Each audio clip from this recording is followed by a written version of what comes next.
পান্ডুয়ার বৈচি গ্রামে জল তুলতে গিয়ে পাতকুয়ায় পড়ে গেলেন বৃদ্ধা। কুয়াতে দড়ি ধরে জলে ভেসেছিলেন অনেকক্ষণ। দমকল কর্মীদের তৎপরতায় উদ্ধার। হুগলির বৈচি গ্রাম দক্ষিণ পাড়ায় শনিবার দুপুর নাগাদ গভীর পাতকুয়া থেকে কপিকল দিয়ে জল তুলতে যান শোভারানী বন্দ্যোপাধ্যায় নামে ৮৬ বছরের এক বৃদ্ধা। বৃদ্ধা বাড়িতে একাই থাকতেন। প্রতিবেশী এক মহিলা দেখাশোনা করতেন, খাবার দিতেন। সেই মহিলা বৃদ্ধাকে খাইয়ে নিজের বাড়িতে গিয়েছিলেন। কিছুক্ষণ পর এসে বৃদ্ধাকে খুঁজে পাচ্ছিলেন না।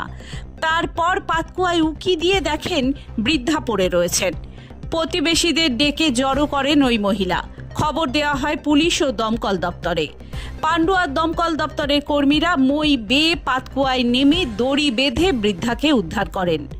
জল অল্প ছিল পাতকুয়ায়, তবে বৃদ্ধা বুদ্ধি করে কপিকলের দড়ি ধরে ভেসেছিলেন। তাকে উদ্ধার করে চুচুড়া ইমামবাড়া সদর হাসপাতালে ভর্তি করা হয়। বৃদ্ধার ছেলে সুব্রত বন্দ্যোপাধ্যায় বলেন, আমি তো এইমাত্র আমাকে গ্রামের ছেলেরা বললো যে কুয়োয় পড়ে গেছে, সঙ্গে সঙ্গে এরাই নিয়ে এসছে। আমি এসে হসপিটালে দেখছি। আপনারা কিভাবে জানলেন? ফোনের মাধ্যমে বন্ধুরা ফোন করছে। আচ্ছা, মা কি বাড়িতে একাই থাকতো? হ্যাঁ। আচ্ছা, মানে আজকে কি কেউ কি খাবার টাবার বা এরকম কিছু? হ্যাঁ, এই তো খাবার দেয়।